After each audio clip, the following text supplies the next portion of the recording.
Buenas tardes, mi nombre es Crismar Pérez, estudiante de la carrera de Psicología, cursando en Psicopatología 2. Hoy les voy a hablar sobre los modelos de análisis de psicopatología. Salud mental según la Organización Mundial de la Salud. Ella la define como un estado de bienestar en el cual la persona puede hacer frente a los momentos de estrés de la vida. Es decir, desarrolla habilidades, aprende y trabaja adecuadamente a contribuir en su comunidad. Es decir, que componentemente es lo fundamental del bienestar general y tiene un valor intrínseco. ¿Qué es la normalidad? La normalidad se refiere a un estado de comportamiento y funcionamiento que se considera típico o aceptable dentro de un contexto cultural y social específico. La normalidad se evalúa a través de varios criterios como la funcionalidad, la adaptabilidad y la estadística. El estándar que puede entenderse como un estado o condición que se considera típico o común de un grupo o contexto específico. Por ejemplo, en psicología esto se aplica en comportamientos y características que cumplen unas expectativas sociales y culturales, mientras que en estadística los resultados de la distribución de datos es prácticamente a promedio. La normalidad puede considerarse como una colección de actos y características aceptadas, esperadas dentro de la sociedad. Según el psicólogo David Meyers, prácticamente normal se refiere a comportamientos y pensamientos típicos de la popularidad en determinada cultura. Y fue Myers en 2014. ¿Qué es la anormalidad? La normalidad prácticamente son las anomalías que se refieren a los modelos del comportamiento, pensamiento o emociones que se intervienen significativamente de lo que se considera típico o normativo en una determinada cultura, es decir, el antónimo de la normalidad.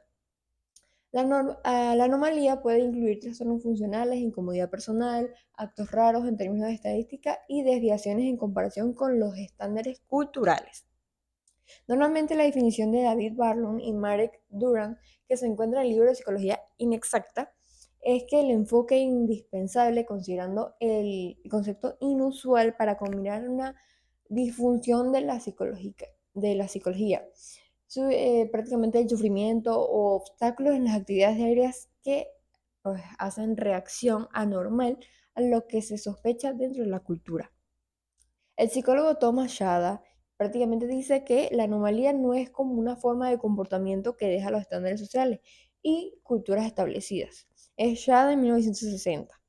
Esto significa que las anormalidades son principalmente una estructura social. Criterios generales y específicos de la normalidad y anormalidad. En la funcionabilidad, la normalidad es la capacidad de una persona que prácticamente funciona de manera efectiva en su vida diaria, incluyendo en trabajo, estudios, etc. La anormalidad es la dificultad significativa que tiene en su vida cotidiana llevando actividades. Es decir, que prácticamente tiene muchos problemas gracias a lo psicológico. En la adaptación, la normalidad es la habilidad que puede adaptarse a las demandas del entorno y manejar el estrés de manera efectiva. En cambio, la normalidad son comportamientos o pensamientos que son inadaptados y causan problemas en la vida diaria. En el criterio estadístico, la normalidad da conductas o características que son comunes o típicas dentro de una población. En la normalidad son conductas o características que son raras o atípicas en una comparación con la mayoría de la población. Em, en el criterio clínico, la normalidad es la ausencia de síntomas clínicos significativos que interfieren en el bienestar psicológico. En la normalidad es la presencia de síntomas clínicos que indican trastornos psicológicos como la depresión o la ansiedad. En el criterio cultural, en los comportamientos y las creencias se alinean a las normas y los valores culturales. En cambio, la normalidad son comportamientos y creencias que se desvían significativamente de las expectativas culturales. En el criterio subjetivo, en la normalidad es una percepción subjetiva del bienestar y satisfacción personal. En la normalidad son sentimientos persistentes de malestar, infelicidad o insatisfacción de su vida. La reflexión. La cuestión de si la persona representa la diferencia o el comportamiento, las emociones, los pensamientos o las características en comparación a las normas sociales que se consideran anormalidades Desde el punto de vista psicológico son muy complicados y dependiendo de cada uno es un elemento. En la primera razón, en la razón positivo desde la vista clínica, los trastornos son una incomodidad. Si la diferencia del comportamiento, las emociones o el pensamiento conduce a una disfunción significativa en la vida diaria de una persona, como la dificultad para mantener las relaciones, como por ejemplo, una persona experimenta ansiedad especial que puede tener problemas al actuar en unas situaciones sociales o trabajar adecuadamente. En el caso 2, la razón negativa desde la perspectiva cultural y social. En el cambio cultural, lo que se considera normal puede diferir significativamente sobre la cultura y el contexto social. Los actos aceptados y normales de una cultura pueden considerarse anormales en en otro caso. Por lo tanto, la diferencia entre que representa por humanos no necesariamente serían anormales si se consideran en el contexto cultural apropiado. En la diversidad humana, el cambio de comportamiento, emociones y pensamientos es una parte integral de lo que es la diversidad humana. A diferencia de la que significa anormal, simplemente pueden reflejar el cambio de la experiencia humana. Por ejemplo, las características físicas que corresponden a los estándares sociales, ya que una altura extremadamente alta o baja no se considera inexacta por las perspectivas psicológicas. En la parte 3, que serían las conclusiones, por lo tanto, para determinar si la diferencia de lo que puede considerarse comportamiento, las emociones o los pensamientos o las características anormales de las opiniones psicológicas es o no es importante evaluar la funcionalidad y la incomodidad que esto causa. O sea, en el contexto cultural y el social que se muestra. No todas las diferencias significan anormalidades, que muchos de ellos son simplemente variedades naturales de una condición humana. ¿Qué es la definición de los manuales de diagnósticos DSM-5 y SIE-10? En el DSM-5 prácticamente él define los trastornos mentales como el síndrome caracterizado por cambios significativos en Poznan, que pues regularmente las emociones o los comportamientos humanos, que prácticamente estos cambios reflejan los trastornos funcionales en los procesos del desarrollo psicológico, biológico o básicos en lo que van lo que se relacionaría en las molestias o disminución significativa de las áreas importantes de la operación. En el CIE-10, que prácticamente define los trastornos y el comportamiento mental en una colección de condiciones caracterizadas por cambios en el pensamiento, el estado de ánimo o del comportamiento que puede acompañarse de sufrimiento o la disminución de humanidad, la sociedad o el trabajo de los peces. Estas condiciones se clasifican en los capítulos con código. En los usos del cada manual. En el DSM-5 prácticamente fue publicado por American Psychiatric Association, que sería APA, y proporciona criterios de diagnósticos detallados como los trastornos mentales, que se usa ampliamente en Estados Unidos y otros países para diagnosticar y clasificar los trastornos mentales. El DSM-5 ayuda a garantizar los diagnósticos para que se consideren mucho más precisamente. Las características principales de DSM-5 es prácticamente que la estructura se clasifica en los trastornos mentales según los términos basados en los criterios específicos. Se usa en el área clínica, que prácticamente es utilizada por expertos en salud mental para diagnosticar y tratar los trastornos mentales. En la actualización, las publicaciones periódicas para reflejar los logros en el campo de la investigación y la comprensión de estos trastornos mentales. En el CIE-10, él fue publicado por la Organización Mundial de la Salud, OMS, y proporciona clasificación de las enfermedades y condiciones, incluida la salud mental. Se utiliza en el mundo y especialmente es valioso para recopilar estadísticas internacionales y comparar la salud. En las características de él tenemos la estructura que se clasifica de todas las enfermedades y condiciones por código. En el uso clínico y administrativo es utilizado para que el diagnóstico clínico para recopilar estadísticas y las pruebas de salud. En el estándar internacional forma una base fundamental común para comprar los datos de la salud en los diferentes países. Importancia de la clasificación de las enfermedades. 1. Consistencia y precisión diagnóstica, que prácticamente sería la clasificación que permite a los profesionales de la salud utilizar un lenguaje común y criterios uniformes para diagnosticar trastornos mentales. Esto garantiza que los diagnósticos sean consistentes y precisos independientemente de lo profesional o la ubicación geográfica. 2.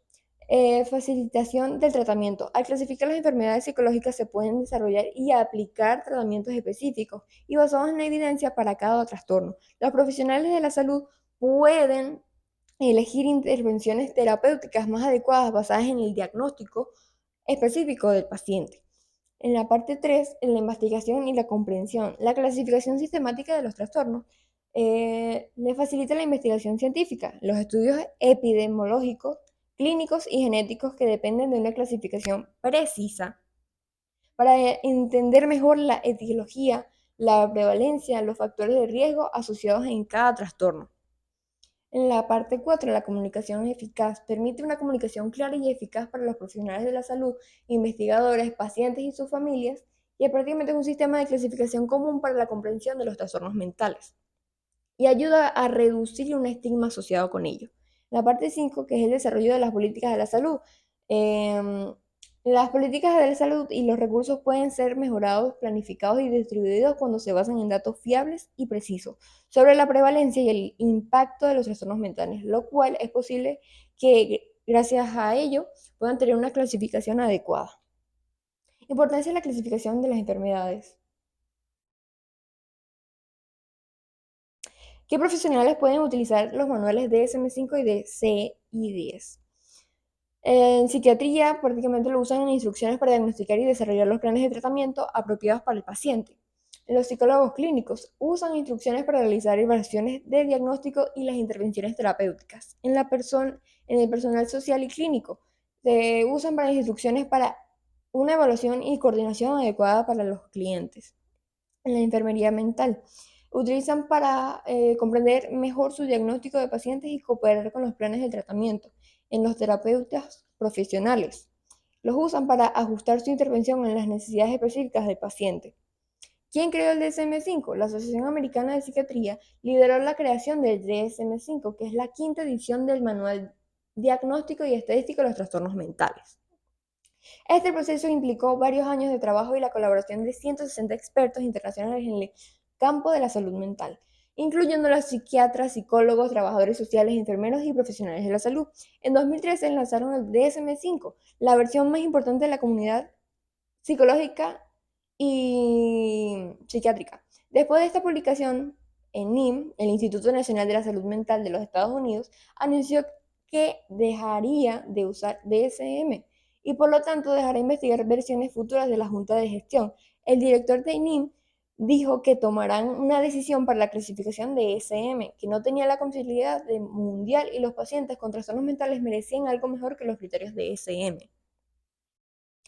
Evaluación multimuxial, ¿qué es y para qué sirve?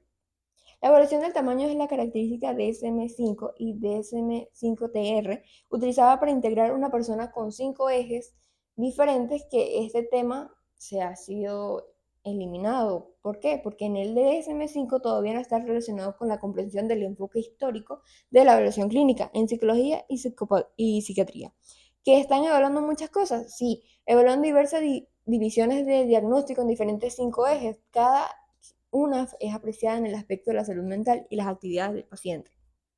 En el eje 1, los trastornos clínicos incluyen los trastornos mentales, excepto los trastornos de la personalidad y el retraso mental, por ejemplo, depresión, esquizofrenia, trastornos de ansiedad. En el eje 2, trastornos de personalidad y retraso, incluye los trastornos de personalidad, como limitar los trastornos de personalidad y el retraso mental. En el eje 3, que es enfermedad común, la evaluación de las enfermedades puede afectar la salud mental del paciente. Por ejemplo, diabetes, hipertensión, entre muchas más. En el eje 4, problemas son sociales y ambientales. El estrés puede afectar a una persona como el trabajo, la familia, los problemas económicos, entre muchísimos más. En el eje 5, que es cirugía global, la evaluación por el número del nivel de la actividad general de la unidad, de los cuales 100 es una cirugía más alta y una disminución grave, que es la evaluación de muchas personas, la evaluación de niveles múltiples de algunos objetivos importantes. Sirven para la evaluación muxial, tiene varios propósitos importantes, que es el enfoque integral, que permite a los expertos en el campo de la salud mental evaluar al paciente que prácticamente no es algo indispensable, es algo que solamente eh, no solo puede tener en cuenta en los síntomas clínicos, sino también en los factores personales, enfermedades, factores psicológicos y las funciones globales. La planificación del tratamiento ayuda a planificar el tratamiento y identifica todos los problemas que requieren atención. En la comunicación y documentos, prácticamente ligera entre en los expertos en el campo de la salud mental, asegurando el formato de los documentos e intercambiando información sobre los pacientes. ¿Qué es la psicopatología? Prácticamente se verifica que la psicopatología de los trastornos mentales básicos, que esto incluye síntomas como la ansiedad, las alucinaciones y los errores, así como factores biológicos, psicológicos y sociales que contribuyen a nuestros trastornos. La psicología es un estudio científico de los trastornos mentales, emocionales y conductuales. Incluye un análisis de síntomas, causas, desarrollo y tratamiento de estos. La psicología del aprendizaje se centra en el comprender la desviación de los comportamientos de lo normal y los procesos mentales que conducen a una disfunción significativa en la vida humana. Historia de la psicopatología. La historia de la psicopatología es extensa, es atractiva y refleja el desarrollo de una comprensión de trastornos mentales a lo largo del tiempo. Aquí hay un breve relato de ella. El origen de la psicopatología en la antigüedad, en la antigua Grecia, los trastornos mentales se consideran unos castigos o demonios sagrados. Los médicos griegos usaban los rituales religiosos para tratar estas condiciones. En la Edad Media, durante este periodo, la locura se considera un castigo sagrado y cree que los trastornos mentales son causados por el diablo. Las personas con trastornos mentales, o a menudo tratadas con estos métodos, son inhumanos. En el siglo XIII, el doctor Philip Finner French por primera vez se somete en el tratamiento humanitario de las enfermedades mentales, que introdujo métodos más comprensivos y liberó cadenas de pacientes en hospitales mentales. En el siglo XIX, la psicología comienza a desarrollarse como ciencia. Sigmund Freud gira a un entorno de su teoría psicológica, lo que demuestra que los trastornos mentales se deben a conflictos inconscientes. En el siglo XX, la psicología es una diversa y amplia que está incluida en los métodos biológicos, cognitivos y conductuales. El proceso se logra en la comprensión de la química neurológica y la funcional cerebral, lo que lleva al desarrollo de los tratamientos más efectivos. Muchas gracias.